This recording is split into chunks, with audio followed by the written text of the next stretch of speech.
accompagne l'activité Constellation en guimauve. Pour faire cette activité, vous avez besoin de la pâte à modeler, environ cette quantité par équipe, d'une règle pour mesurer la longueur des spaghettis, 5 petites guimauves par équipe, 5 spaghettis par équipe aussi. Pour commencer l'activité, si vous voulez parler des constellations, vous allez peut-être vouloir imprimer les 2 images des constellations qui sont incluses avec l'activité.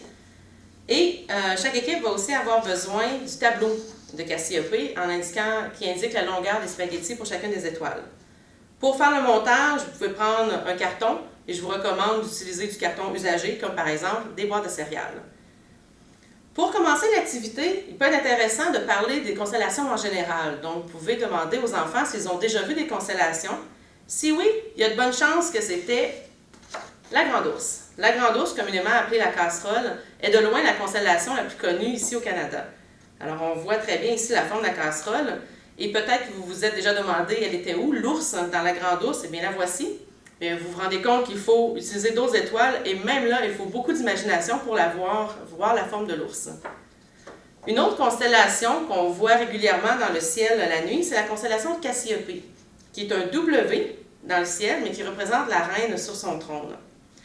Ça peut paraître étrange, justement, de voir les dessins derrière les constellations. C'est sûr que les gens avaient beaucoup d'imagination, mais ce sont des constellations qui faisaient partie de la mythologie il y a très, très longtemps.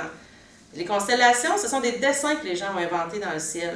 Ce ne sont pas des objets qui existent réellement, c'est seulement des points dans le ciel et on a fini par en créer des dessins. C'est le même principe que dans les livres d'enfants quand on relit les points et qu'on en fait des dessins. Mais aujourd'hui, on utilise encore les constellations. Elles sont très utiles comme système de référence. Alors, pour apprendre le ciel, par exemple, pour savoir où pointer un télescope, c'est très utile de reconnaître les différents dessins et comme ça, on se retrouve dans le ciel. Maintenant, on utilise 88 constellations dans tout le ciel de l'hémisphère nord et de l'hémisphère sud. Pour l'activité aujourd'hui, on va utiliser la constellation de Cassiope. Alors, ce qu'on va faire, c'est qu'on va modéliser cette constellation-là en 3 dimensions. Vu de la Terre, on a souvent l'impression que les points qui représentent, en fait les étoiles qui représentent la constellation, on a souvent l'impression qu'elles sont toujours à la même distance de nous. Mais en fait, il y en a qui sont beaucoup plus éloignés de nous et d'autres qui sont beaucoup plus près. Alors, c'est ce qu'on va faire avec notre modèle.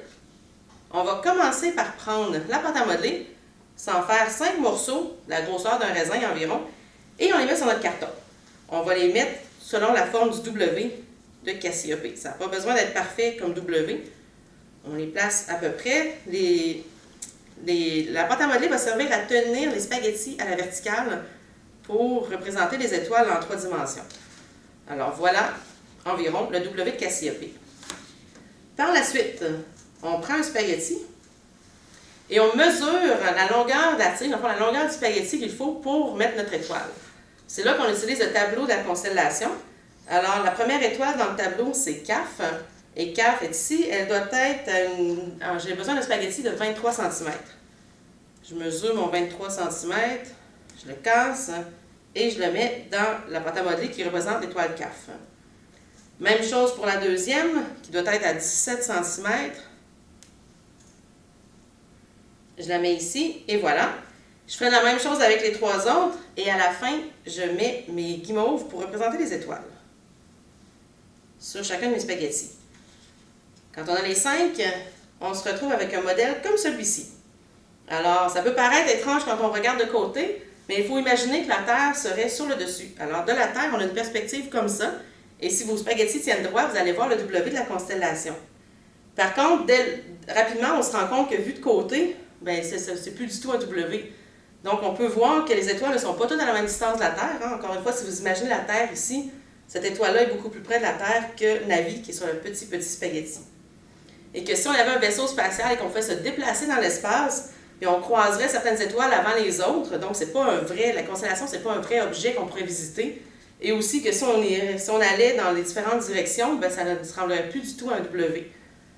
Donc cette activité-là, très simple, nous permet de comprendre que les étoiles ne sont pas toutes à la même distance que nous, et les constellations sont des dessins qu'on a inventés, dans le fond, et qu'elles sont visibles de notre perspective vue de la Terre. Merci.